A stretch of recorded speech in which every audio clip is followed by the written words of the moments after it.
Welcome to No Foot, No Horse, brought to you by the American Farriers Association. I'm certified journeyman farrier R.T. Goodrich, and today we'll be learning about hoof types and how to keep a hoof healthy. We'll also learn about what it means to be a modern-day farrier. You don't want to miss our segment we're calling To Shoe or Not to Shoe. We've got that and much, much more today on No Foot, No Horse.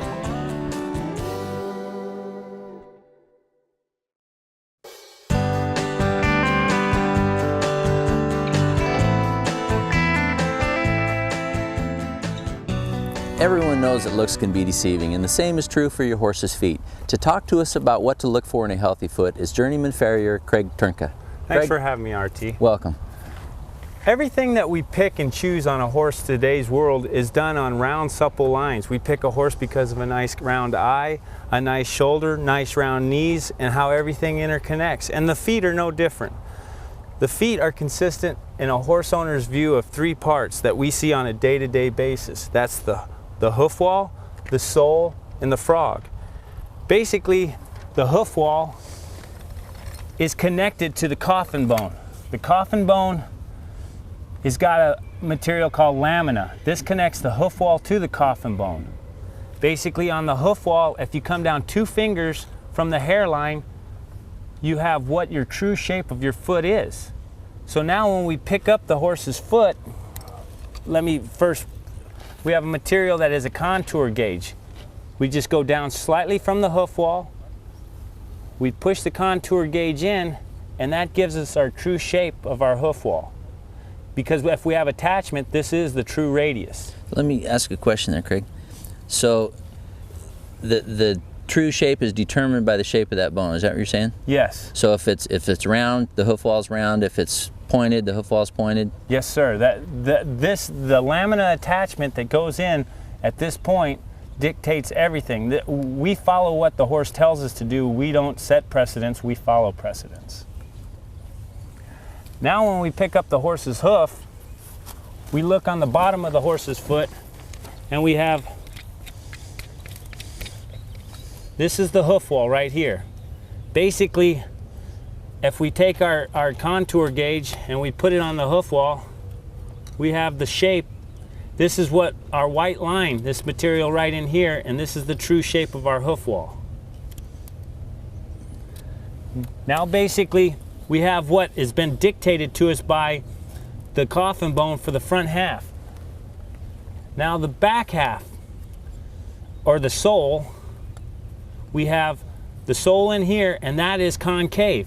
Well, the coffin bone is concave. You would like to have a nice, pleasant concavity. This way, the horse isn't just tromping on everything and there's no give to it. And this actually gives support, just like we have support in the sole of our foot.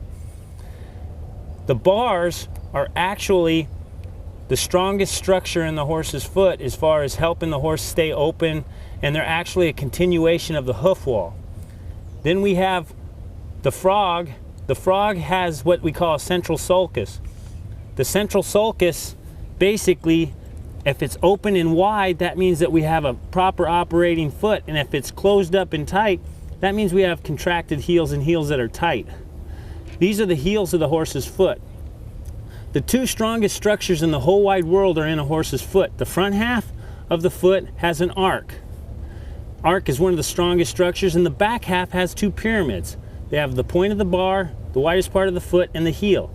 Point of the bar, the widest part of the foot, and the heel. These 2 structures make your horse one of the strongest the strongest structures, and that's why they're such a unique part of the horse. So when shoeing this horse, how important is it to shape your shoe to accurately match the shape of that foot? A horse always adjusts to its conformational defect, so the foot compensates for it. So you want to follow the perimeter of the foot the best you can, because if you put a shoe that's too wide, this causes pressure and causes your horse's foot to flare. If you put it on too narrow, then obviously you get into sensitive material, and therefore you cause damage. So if you start with a healthy foot, what can we as farriers and horse owners do to maintain the health of that foot? Well, the number one thing is maintenance. If you look at a horse's foot and you see that it's long, you're usually too late. You need to have it on maintenance. The whole idea is to trim them on a regular maintenance to where you're not cutting a lot of foot off. What about environment? Does that have an effect?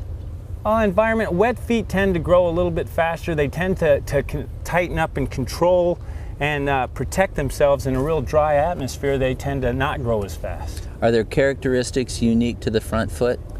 The front foot is more round and supple. Like, we can take a look at these coffin bones. A front foot is more round. 60% of the horse's weight is up front, so they tend to be more round and open, and they're for turning and stability, so they break over on the edges of the foot, more on the side, and they tend to just be more for stability. Let's have a look at the hind feet.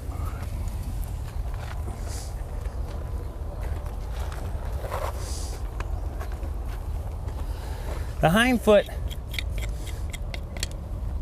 is just a tad bit more tighter and pointier. This is for propulsion. The actual back foot is more like a spade shovel and a digging instrument, because the tip of the toe is used for digging and getting in the foot and propelling the horse's foot forward. Therefore, you can see that the coffin bone on a hind foot is a little bit tighter and more tighter shaped. So like the front foot, it's important to follow the true shape of that foot, following the true shape of that bone? Yes, if you were to sit there and a horse's foot is meant for traction, so the back feet are definitely a different set of criteria than the front feet. Craig, thank you very much. It's been very informative. Thank you, RT. I think one of the important factors for horse owners and or farriers, when they make contact with the horse, always make contact with that horse high. Don't just reach down for his foot and grab, as that may startle him and he want to kick out. So always communicate with your horse, let him know where you are, touch him high, work your way down the leg, and ask for him to give to you. Then I think that it's important on an older horse or an arthritic horse to allow that horse to be as low as possible, so that you're not flexing him and making him uncomfortable. Sometimes farriers want to be comfortable, and then they cause the horse stress. And by using this tool here, I can allow this horse to be comfortable, and I can stand up if I need a little bit of a break from my back or my legs, and then go back to work. If you have any questions about anything you've learned on today's show, feel free to contact us via email. Log on to our website, www.NoFootNoHorse.org.